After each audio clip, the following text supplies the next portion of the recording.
انہوں نے بابا جی کا ذکر کیا تھا، بابا جی رضوی رحمۃ اللہ تعالی علیہ، تو مجھے سعادت ملی کہ میں بابا جی کے ساتھ پسرور میں تقریر کی، اور ایک بابا جی کا بڑا جلال تھا، اور بابا جی کی اقدامات اور خدمات کی وجہ سے مجھے بھی جوش و جنون ملا، اور اس وجہ سے ہی میں پارلیمنٹ میں گیا، امامہ شریف پہن کر ختم نبوت اور توہین رسالت صلی اللہ علیہ وسلم کے اوپر قرارداد بنائی، اس کو پیش کیا، اور یہ سب بابا جی کی برکتیں اور شاہ صاحب کی دعائیں جو ہر وقت مدینہ سے ہمارے لیے دعا کرتے رہتے ہیں۔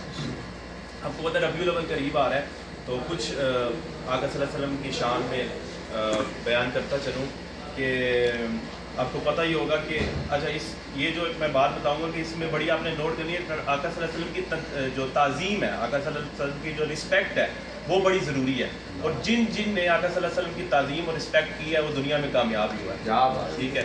اب آپ کو پتہ ہی ہوگا کہ جب آقا صلی اللہ علیہ وسلم مولا علی کے ٹانگوں پہ سر رکھ کر آرام فرما رہے تھے، اور عصر کا وقت تھا، اور مولا علی کو پتہ بھی تھا کہ عصر کی نماز جاری ہے، اور وہ نماز جو نماز الوسطیٰ ہے، سب سے بڑی نماز، بڑی قیمتی نماز، لیکن اور پھر مولا علی کو پتہ بھی ہے سورج بھی ڈوب رہا ہے، لیکن انہوں نے آقا صلی اللہ علیہ وسلم کو جگایا نہیں کہ کہیں آقا صلی اللہ علیہ وسلم کی نیند میں خلل نہ ہو، کہ آقا صلی اللہ علیہ وسلم کے جاگ نہ جائے، نماز انہوں نے قربان کر دی۔ تو جب مولا علی کے آنکھوں میں سے آنسو بہا، اور آقا صلی اللہ علیہ وسلم جب بیدار ہوئے اٹھے، انہوں نے کہا علی نماز نہیں پڑھی، جب آقا صلی اللہ علیہ وسلم میں کیسے پڑھتا، آپ میرے پاس آرام فرما رہے تھے۔ تو پھر میں آپ کو بتاتا ہوں کہ آقا صلی اللہ علیہ وسلم میں جب ایک پیر ہے نا، پیر، اب جیسے شاہ صاحب ایک پیر ہیں، اب ان کا مرید آپ سامنے بیٹھے ہوئے ہیں، اب مرید اٹھ کے سلام لے کے واپس جا رہا ہے، اور شاہ صاحب اپنے مرید کو کہیں ان کیس علی واپس مڑ، تو مرید تعظیم میں پیر کی کیسے مڑے گا، فوراً مڑ جائے گا واپس، نہ وہ پلٹے گا بلکہ بالکل بیک آ جائے گا۔ تو سورج کے پلٹنے کا انداز کیا تھا، اعلیٰ حضرت پھر اس میں اس کا میں مفہوم بتاتا ہوں۔ سورج جب آقا صلی اللہ علیہ وسلم کا سورج پلٹ، تو سورج نے یہ نہیں دیکھا کہ میں کس طرح پلٹوں، سورج فوراً الٹے پاؤں پلٹا، اور پھر اس کو ملا کیا کہ سورج کو دے کر نمازیں ہوتی ہیں، یہ تعظیم تھی نا۔ اور پھر چاند کتنا حسین ہے، لیکن آقا صلی اللہ علیہ وسلم نے کہا ٹوٹ جا۔ اب چاند ہماری طرح چاند کہتا ہے یار میں تو بڑا حسین ہوں، میں کیوں اپنی زندگی کسی کے لیے قربان کروں، چاند کہتا ہے، اور لکھنے والے نے ایسے لکھا، اس نے کہا چاند کہتا ہے یہ نہ دیکھ میں کتنا حسین ہوں، یہ دیکھ کہ اشارہ کس کا ہے، اشارہ انہوں نے کہا کہ ٹوٹ جا، ٹوٹ گیا، اور کیا ملا، چاند کو دیکھ کر عید ہوتی ہے، چاند کو دیکھ کر رمضان کے روزے رکھے جاتے ہیں، اور کئی ایسی باتیں چاند کو دیکھ کر رکھی جاتی ہیں، تو یہ تعظیم ہے۔ اس کے بعد آپ کو پتہ ہے جو لائف جو زندگی ہوتی ہے اس کی بھی حفاظت کرنا ایک بڑا فرض ہے، جان کی حفاظت کرنا فرض میں آتا ہے۔ باپ نے یہ بھی دیکھا کہ جب غار میں تھے آقا صلی اللہ علیہ وسلم، سیدنا صدیق اکبر رضی اللہ تعالیٰ عنہ ان کے ساتھ تھے، ان کے ہم سفر، اور خلیفہ اول، ٹھیک ہے نا۔ اب سانپ تھا جو ان کو ڈنگ مارا تھا، اب ایک طرف دو فرض آپس میں ٹکرا رہے تھے، ایک جان کا فرض تھا اور ایک طرف آقا صلی اللہ علیہ وسلم کی تعظیم کا فرض تھا۔ کس فرض کو انہوں نے پہلے اپنایا، آقا صلی اللہ علیہ وسلم کی تعظیم کے فرض کو پہلے اپنایا، انہوں نے کہا جان جاتی ہے جائے، بے شک جان بچانا فرض ہے، نعرہ تکبیر، نعرہ رسالت، لیکن آقا صلی اللہ علیہ وسلم کی شان میں مجھے کوئی بھی چیز جو ہے آقا صلی اللہ علیہ وسلم کی توہین برداشت نہیں ہے۔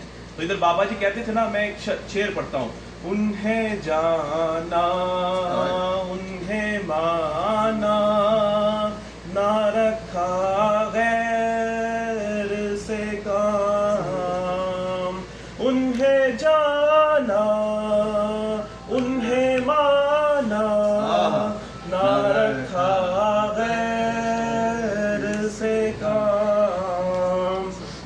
ادھر جو ہے بڑا پیارا شعر آتا ہے، للہ الحمد میں دنیا سے مسلمان گیا۔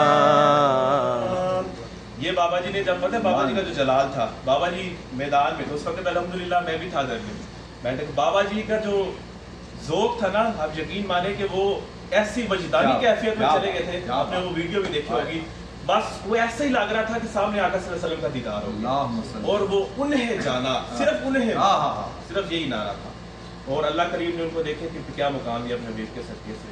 اور دنیا میں چاہے وہ سنی ہے، وہ وابی ہے، شیعہ ہے، دیوبندی، ہر کسی شخص نے ان کے جنازے میں آ کے شرکت کی۔ یار ہو سکتا ہے ان کی بدولت ہماری بخشش ہو جائے، اب شیعوں کا وابیوں کا کتاب کو پتہ ہی ہے، لیکن وہ گئے پیچھے، انہوں نے یہ نہ دیکھا کہ مسئلے کی اپنے اختلافات اپنی جگہ، لیکن ان کے پیچھے نماز پڑھائی۔ تو میرے آقا صلی اللہ علیہ وسلم کی یہ جو ہے ان کی تعلیمات تھی، انہوں نے دنیا میں پیغام پہنچایا.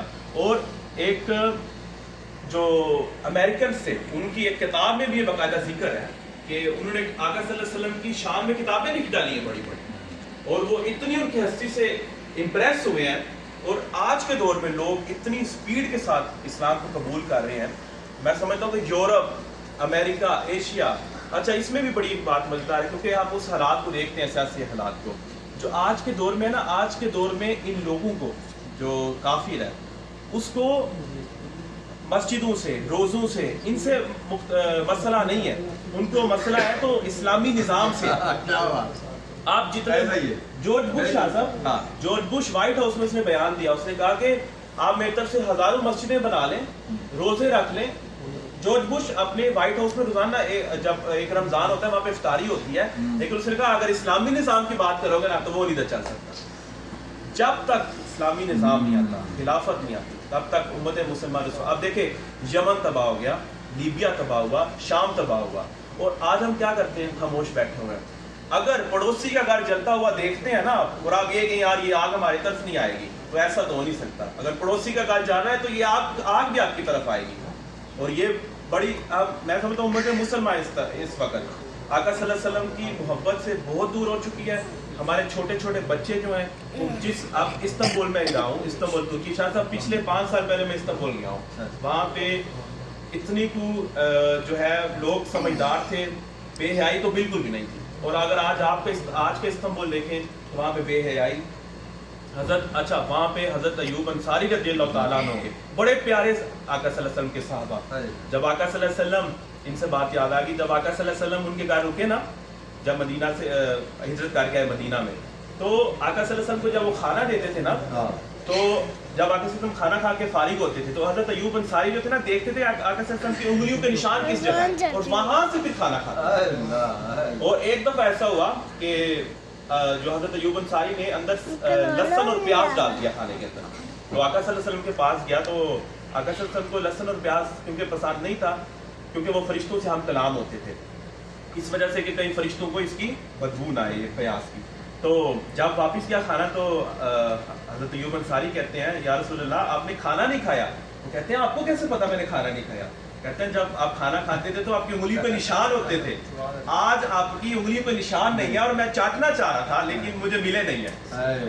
اس طرح سے محبت. اور پھر اس وقت کے لوگوں کا جذبہ کیا تھا. حضرت ایوب انصاری کی مثال لوں، انہوں نے ان کے مقابلے یزید کہتے ہیں وہ مقابلے میں تھے ایوب انصاری، انہوں نے کہا تھا اگر میری آخری خواہش، یزید نے پوچھا کہ تمہاری آخری خواہش کیا؟ انہوں نے کہا کہ میرے جو جسم ہے نا اس کو گھوڑے پہ رکھ کر دوڑا دینا کافروں کے اندر، جہاں جا کر وہ رکے گا وہاں پہ میری قبر بنا دینا. اور استنبول میں وہاں پہ ان کی پھر قبر بنی. اور استنبول آج دیکھیں، اچھا حدیث میں یہ بھی آتا ہے، صحیح مسلم کی کتاب الملاحم جو ہے نا اس کا یہ پیراگراف ہے کہ آج کا جو قسطنطنیہ ہے، جو آج کا استنبول ہے، وہ بھی دوبارہ کافروں کے انڈر آئے گا. اور اس انڈر آ گیا، وہ کافروں نے اس کے اوپر قبضہ کیا، اور اس کو چھڑانا کس نے ہے؟ ہم مسلمانوں نے. اس وجہ سے تو یہ دعا کی جاتی ہے کہ جب بھی وقت آیا آخر کا ہمیں امام مہدی کی فوج کا حصہ بنا، کیونکہ جو امام مہدی کی فوج کا حصہ ہوگا اس کو ڈائریکٹ جنت کی بشارت ہے. تو ہمیشہ یہ دعا کیا کریں کہ اللہ کریم ہمیں استقامت دے، ایمان ہمارا مکمل رکھے. کیونکہ آج کے حالات میں مجھے پتا ہے ایمان کی کمزوری جو ہے نا، فتنہ شاہ صاحب لڑکی بہت بڑا فتنہ ہے. یورپ میں نے لوگوں کی زندگیاں تباہ ہوتے دیکھی ہے. عربی افغانی اپنا اسلام چھوڑ کر قادیانیت اختیار کر رہے ہیں، اس کے بعد عیسائیت اختیار کر رہے ہیں. کیونکہ دنیا فتنہ ہے. علامہ اقبال بڑی پیاری مثال دیتے تھے، جو ان کی شعر کا مفہوم ہے کہ اے مسلمان مجھ کو گلہ تجھ سے ہے یورپ سے نہیں.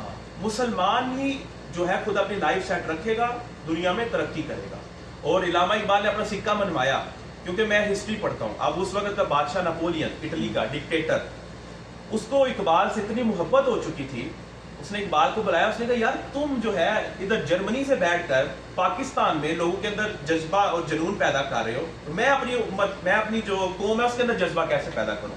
اس وقت کے مسلمانوں کا یہ عالم تھا کہ بڑے بڑے ڈکٹیٹر نپولین جیسے ہمارے مسلمانوں سے جو ہے یہ حکمت عملی مانگتے تھے کہ ہم اپنی نسل کو کیسے آگے بڑھا سکیں. اور علامہ اقبال نے اپنا سکہ منوایا، چاہے وہ یورپ تھے. اور علامہ اقبال کہتے تھے کہ یہ کافر اور یورپ ایسے جال کی طرح ہے نا، اگر اس میں ایک مچھلی پھنس جاتی ہے پھنس گئی اندر رہ گئی تو پھنس گئی, باہر نکل آئی تو کامیاب ہوگی, پھر کبھی نہیں پھنسے گی. تو آپ لوگوں نے اپنے آپ کو اس طرح رکھنا ہے تاکہ آپ اس جال کے اندر نہ آئیں, اور اگر آپ اس جال کے اندر آ چکے ہیں نا تو اس کو کسی بھی طریقے سے اس باہر نکلنے کی کوشش کریں, ایک پلان بنائیں, اور اس کو کیسے نکلنا ہے وہ اللہ کی اور آقا صلی اللہ علیہ وسلم کی تعظیم کر کے آپ باہر نکلیں گے انشاءاللہ. بہت بہت شکریہ. ماشاءاللہ, جزاک اللہ, سبحان اللہ, سبحان اللہ. ہمارے بہت ہی خوبصورت بیان اور آپ کا انداز گفتگو دل کو چھونے والا. طاہر چیمہ صاحب